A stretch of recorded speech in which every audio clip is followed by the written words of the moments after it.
Hello and welcome to my podcast. Do me a favor, subscribe to the John Keim Report. Wherever you get your podcast, you're watching on YouTube, you know what to do. Hit that like button, hit that subscribe button. You can find us there as part of Empire Media. That's AMPIRE. Always much appreciated when you tune in. Don't forget, you can always read my work on ESPN.com. That's where I'm going to have a lot of stuff on the sale on Thursday and subsequent stories on Friday from Josh Harris's press conference at FedEx Field. So go to ESPN.com for that. And in a minute, I'm going to be joined by ESPN's senior basketball reporter, Tim Bontemps. Why? Because he covered Josh Harris and the 76ers. He knows Josh Harris very well as an owner. He's talked to people who have worked for him privately and for stories. So he has a really good feel of what the Commanders are getting in Josh Harris as an owner. So I wanted to talk to Tim and bring that to you so we can start to look forward with what does a Commanders team run by Josh Harris? What might it look like? And I think Tim gives some very good insight into that. So before I get there, though, listen, this is the end of an era. And some of you say the end of a two decade plus era. This is the day that Dan Snyder will relinquish control of the Washington Commanders. That's a sentence I never thought I'd say up until they put the team up for sale last November. And I'm sure it's a phrase that you never thought you would hear. But that day is here. Go ahead, you can celebrate. I understand what it means for this fan base to move on to different ownership, to get that passion back for the team that once had one of the most passionate fan bases in the NFL. I think it can get back there. It just has to be reignited. I think there are a lot of people waiting to be reignited with their fandom of the Commanders based on people that I talked to. And I know a lot of you didn't quit it because you couldn't. And I think today is your day. Embrace this, what it means going forward. And I don't want to spend a lot of time talking about the Snyder ownership era, the 24 years of however you want to describe it. It wasn't good. We know the records. We know all the issues that have been there. And, you know, it's funny. So in a minute, I want to get back to the Josh Harris side because I think that's more important today. Looking forward, what does this mean for the Commanders? What does it mean for their on-field success down the road? All that stuff. That's what we're going to be doing looking forward. But allow me for about a couple minutes to somewhat look back because I think it's important to look back on what went wrong, what is different this time. So for me, when you look back, and I've covered this entire reign of Snyder. And when he came in, I know a lot of people were thrilled by he was a Washingtonian. He was a fan of the Redskins growing up. He was young. He was aggressive. He had money. All that stuff led to some level of hope that things could get back to what they were under Jack Kent Cooke. That, of course, didn't happen. I will say, having a front row seat, I had a lot of concerns early on, as did others when you were around it. And I don't think a lot of people always wanted to hear it or fully listen to it because really you didn't know. But there were warning signs early on. I remember talking to someone in the front office after he took over, and their fear was, that he had a passion and that he wanted to win. But did he know how to put together a team? And the answer was always no, because I don't think and here's the other thing. And if yes, he said he wanted to win, but if you really wanted to win, would you put someone like yourself in charge of some of these decisions? Well, the answer is no. He wasn't a football guy, but it seemed like he was intent on proving that he was. That was a big mistake. I don't think Josh Harris is that kind of guy. By and large, the people I talk to will say, and Tim Bontemps will say, he's involved, but he's not hands-on. So he's going to ask you questions. He wants to know what's going on. You're going to keep him informed with open lines of communication, but it's not an everyday thing that you have to tell him every day what's going on. It's hey, this is the move that we want to make. And he's going to say, well, how can we do this? And you tell him you have the answers, then he'll say, okay, let's go do that. That's basically the way it's been described to me. That was not Dan Snyder's style, especially when it came to the most important position of quarterback. Always inserted himself into the decision-making. Didn't get it right. So, I think we have many years to look back on and say, not every quarterback decision was his fault. RG3, that was as much an injury. Now, there were other issues going on, but we don't know what would have happened had RG3 not stayed, had he stayed healthy.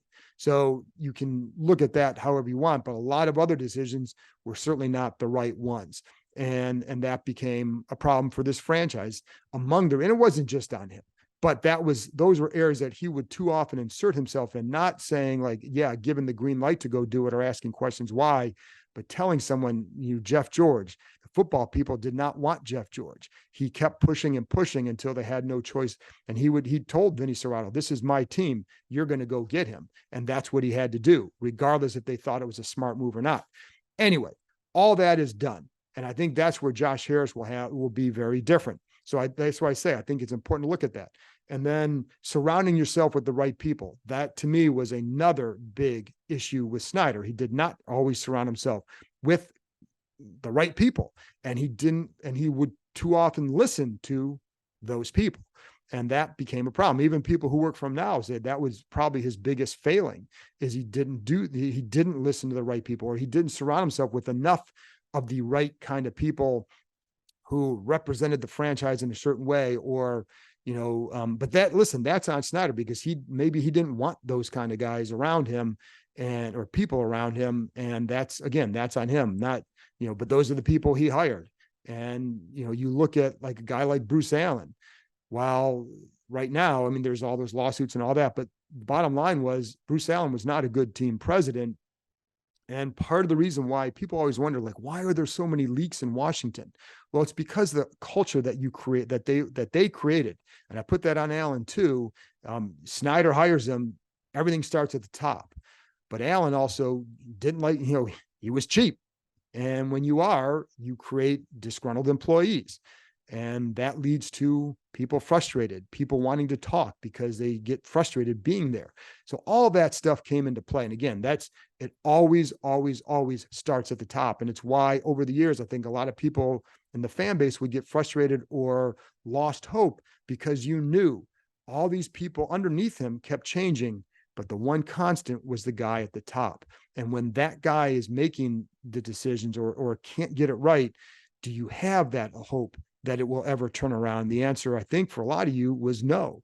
And, that became an issue. And I think that's another area where Josh Harris will be a little bit different. You're going to be asked to be patient again. You're going to be asked to this new owner is going to make his own mistakes. He's going to have to build it his way. And that can take time. Not that the on-field product has to take a long time, but to build the franchise the way you want it, it can take a minute. So you will be asked to be patient again. I think the difference this time is when you look at that, when you're asked to be patient under Snyder, did you have confidence that your patience would be rewarded? Now, I can't guarantee that that's going to happen under Harris, but I do think you have a much better chance to have it rewarded than you had over the last couple of decades. I remember talking to neighbors way back when Joe Gibbs was here. And we'd sit at the bus stop, and after the bus took the kids to school, we'd sit there and talk football, whatever. And they would ask about, how things were going with Gibbs and all that, and just the state of the franchise. And my comment to them often was, the fear I had was the minute Gibbs left, it would go back to being the kind of franchise it was before Gibbs got here, which is topsy-turvy, chaotic, and all that. They did settle into somewhat more stability. Allen was here for a long time. Jay Gruden had 6 years. Mike Shanahan had 4 years. But it just never turned around because it just couldn't. You have to have the right person at the top. And the Washington Redskins /football team /Commanders did not have that person. Again, I can't guarantee that Harris is going to be that guy, but I think you have a much better chance of success going forward than you certainly had this sale not taken place. So embrace the day.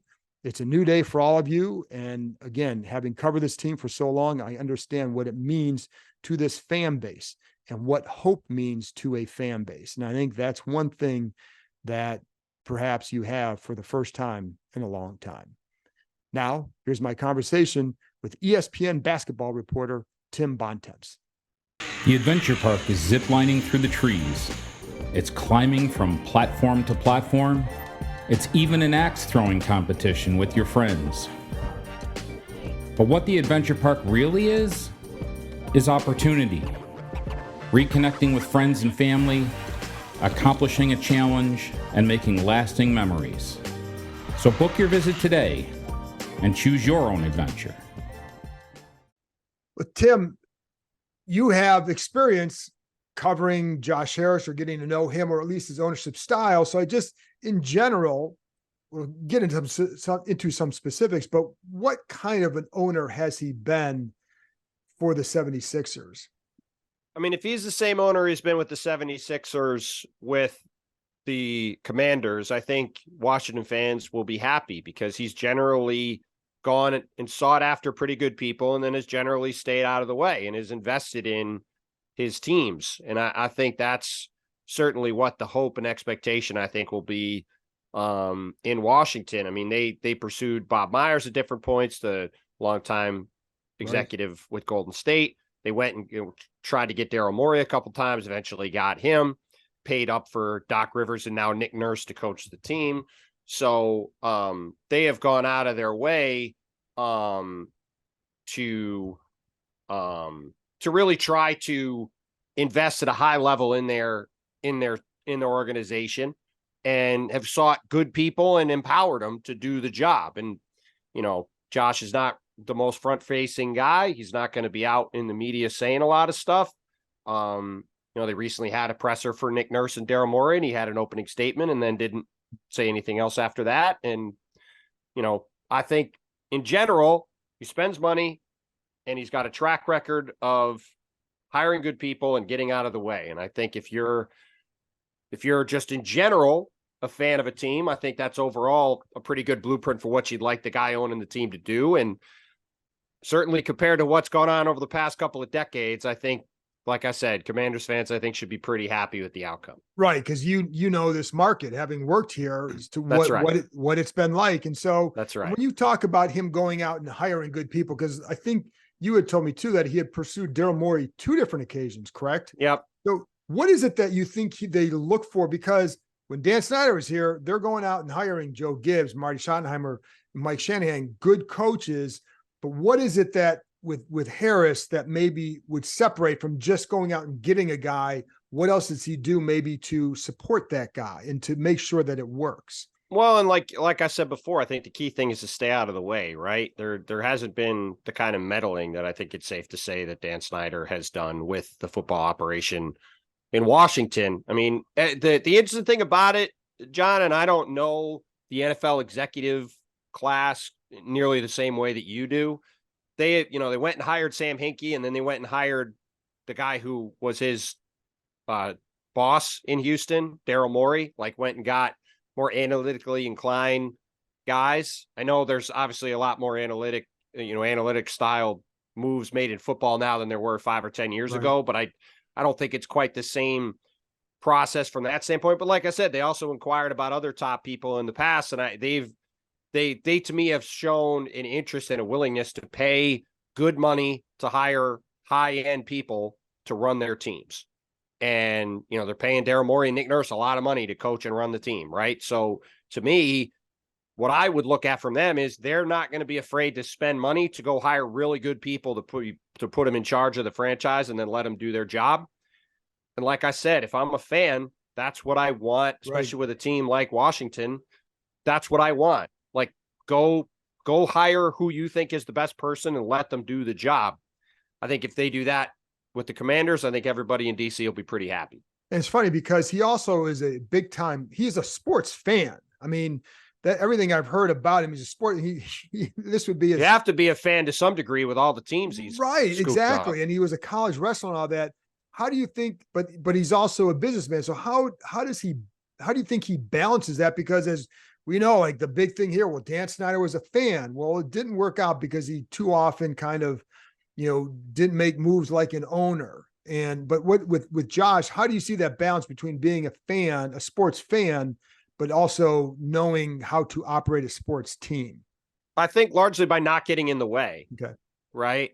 He has not, in my experience, sort of watching him with these teams, been a guy who's been hands-on in terms of saying, hey, we're going to do this or we're going to do that. Right. It's much more of a, obviously the James Harden trade, other things that Philly's done, you're obviously going to consult the owner before you make a move like that. Like they're going to rubber stamp things, but Daryl Morey wasn't going to take this job if he wasn't going to have say in what was going on, right? And part of the reason I think it's safe to say that after a very long run in Houston, where he worked for a guy in Les Alexander who sort of let him do his thing, part of the reason he wound up, I think, in Philly is because it's much more that style than Tillman Fertitta's, which has been much more, I think, in the, in sort of a Dan Snyder-ish. Obviously, in other ways, it's not, but he has been very hands-on and involved. And I think Josh is more hands-off and having to step back. And I think that, like I said, my expectation is he's not going to be out front saying a lot of stuff, and he's going to hire people and stay out of the way. And when you talk to people who have worked for him, over the years, like what are the things that you even hear privately from them?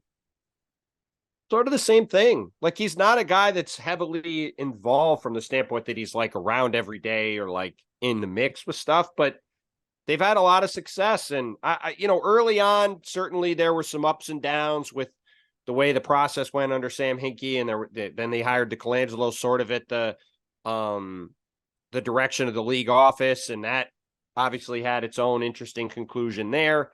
But, as they've, like many ownership groups, especially, right, as they've sort of gotten their feet under them and understanding what goes into, being in charge of a franchise like that, I think they're one of the more well-run organizations in the league now. And certainly from a stability standpoint, they are. And again, when we're talking about Washington, stability and sort of competency and just sort of quiet, maybe it's too strong a political thing. Well, I'm not even going to say it, but it's just, there's just a sense of calm, I think, around the team, and that Daryl Morey's running the show and Nick Nurse is coaching the team, and the ownership is not coming in and getting involved.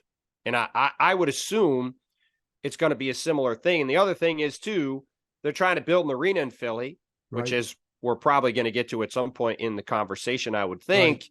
And they went and hired Tad Brown, who was in Houston, to come in and spearhead that project. And I would expect that Tad Brown, who's a very bright guy, who's been with Daryl for a long time, is going to be doing the same thing in Washington, trying to get a new arena done. And the other our new stadium.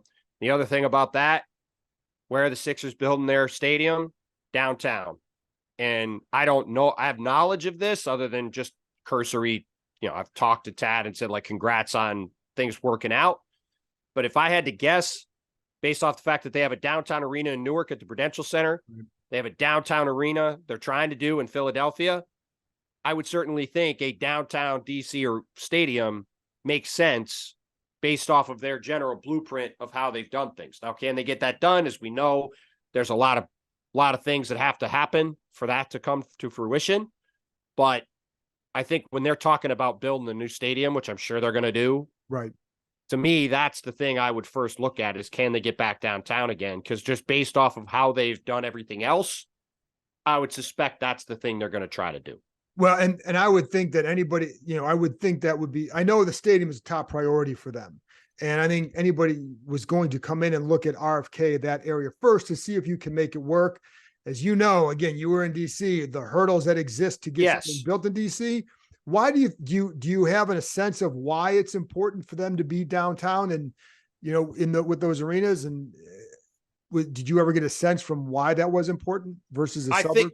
I think it's just, it's a little different in particular with basketball, right? It's more of a, you're bringing people, but I think mostly you're bringing people into the center of the city. There's a lot more stuff going on. You could tie it to other business ventures and development around the arena, right? I'm sure it'll be a similar deal there. And I just think, again, like we both know, you've had to make the trip a million times. Going out to Maryland and the whole process of dealing with traffic and everything else, it would be so much better, I think, for everybody if they could get an arena done downtown and have access to public transit and have the ability to do all this stuff. And that's why I say an important guy to know in this whole thing is Tad Brown, because I would assume he's going to be the guy that's running point on trying to get that done. And these guys are pretty savvy operators who, I was around Golden State when they were putting their arena together. These things take a very long time in big cities to get done because, like you said, you have to go through a lot of legal hurdles. And they're talking about having their arena here in Philly done or not here in Philly, I'm in New York, but their arena in Philly done in 2032 or something. Like we're talking it's a long time out. But I would guess that they're going to and again, I don't know anything for sure. It's just conjecture based off what they've done with other things. But I would suspect they're going to try to exhaust every possible avenue to do something, like you said, around that RFK site before they would try to do other options in other places. He also, based on that and the time frame and all that, because there would be a tendency to maybe try to speed it through a little bit to get it done. But is he a pretty patient guy? I mean, the whole process is going to test your patience and all that. Is he a fairly patient guy? Would you describe him as that? I would say he's a very pragmatic business guy. Okay. Right? Like he's made a ton of money in private equity and doing the various stuff he did at Apollo. And I think he's shown an ability to look long-term at stuff, and he's made, obviously he's made a lot of good investments in the sports world. He bought the Sixers and some of these other teams at the very bottom of the market in terms of where they are now. And I would suspect, again, like using the Sixers thing as an example, right? They've spent years trying to get they've been in a protracted battle. I shouldn't say battle, but the Wells Fargo Center is one of the lower arenas in the league in terms of quality. They don't own the thing. There's this funny dispute where they just call it the center for reasons I don't need to get into. They don't call it the Wells Fargo Center in their official stuff. So they've been battling on this really for a long time now, probably since they basically took over the team a decade ago or decade-ish.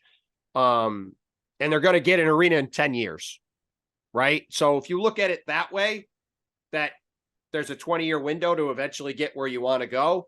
I'm not saying it's going to be 20 years so they have a new football stadium, but I do think that's a sign of, even if they're trying things in the interim, they're not like, well, we're going to just slap something together in 3 years to get it done. They're going to make sure they eventually get the thing they want done, even if it takes them several years to get it over the line. I don't see any reason to believe it would be a different thing with the football stadium, wherever it winds up being. How many interactions have you had with him over the years? With Josh specifically? Yeah. Mm-hmm. Not a ton. Said hello to him a few times. Interviewed him a couple times in groups, but he's not, like I said, he's not really around a lot. Right. Like I've known Tad for a long time. I've known him very well. I know Darryl well. And those are the guys who are around and front facing with things more. I spent some time with David Blitzer, who's his co-owner also. Right. He's not part of this group as far as my understanding. But they together have all these different things. Like David Blitzer just went and bought the Guardians, the Cleveland baseball team, right, last year. So, but yeah, look, I wouldn't say I know him well. I've talked to him a few times. And like I said, my impression is the same one, that he is a very bright guy who hires people and doesn't get in the way. And I think, again, like I keep repeating it because I just do think it's the most important point, that if I'm a Washington football fan and I think about everything that's gone on with the franchise over the last 20 years, I just think the word stability is what I would say. Like, this is a fairly young guy as far as ownership groups go, and I would expect him to have the team for a long time, and I would expect it to be fairly quiet and stable. I don't know how the wins and losses will be over time, but I don't think there's going to be crazy drama of any sort. I think they'll just be a normal team, which I think will be a relief to a lot of people. I think that would be a relief to a lot of reporters as well. I'm sure it will. I can speak to that. And the funny thing, I mean, if you do build it that way, though, wins and losses, especially in the NFL, the NBA, it's so hard because you can build a good organization, but if you don't get that star, the talent is so essential in the NBA. Yeah. Sure. Whereas in the NFL, you can build over time, that sort of situation probably wins out more than it would in some other leagues. And so I think that's what bodes well.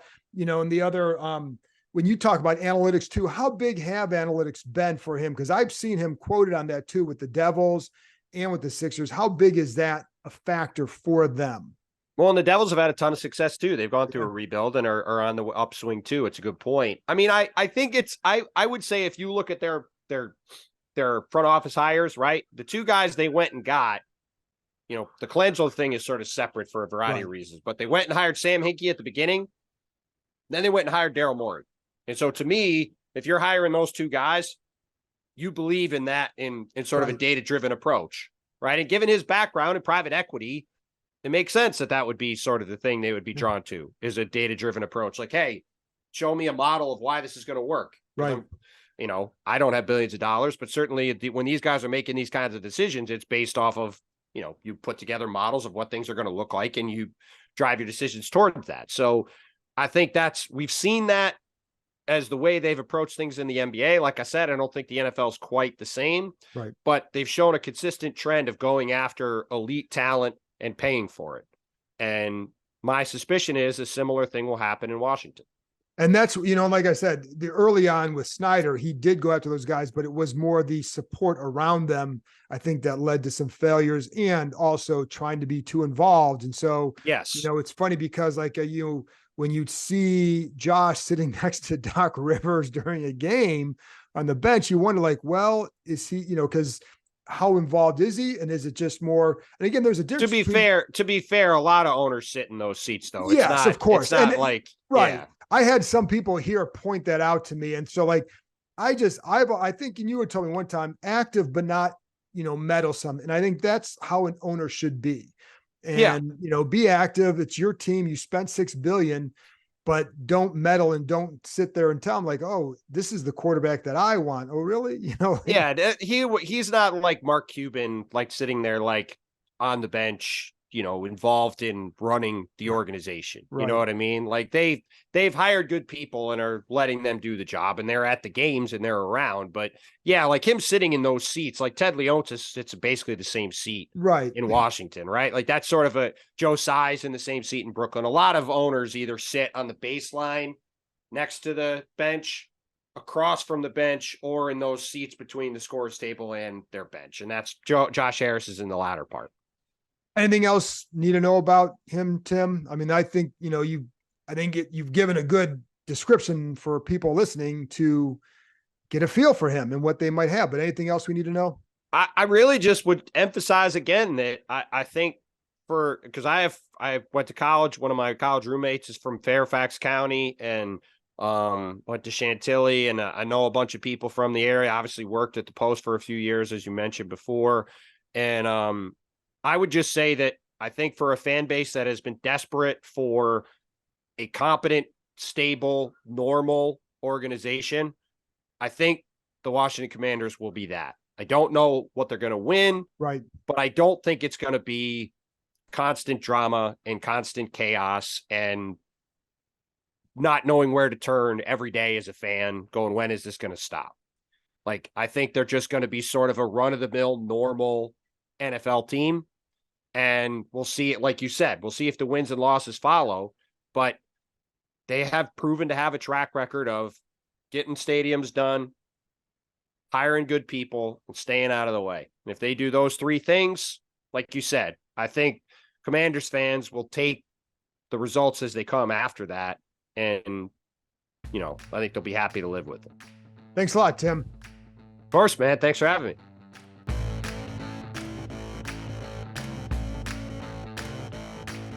That's it for this episode. Thanks to Tim for joining me, and thank you, as always, for tuning in. I'll be back with another episode after the Josh Harris press conference on Friday. Going to have a lot of work to do, and the press conference in the middle of the day, so the podcast probably wouldn't come out till Friday night or Saturday morning, but it will be there. And then on Monday, we're getting back to talking about football, the on-field product, getting ready for training camp, all that good stuff. So I'll talk to you next time.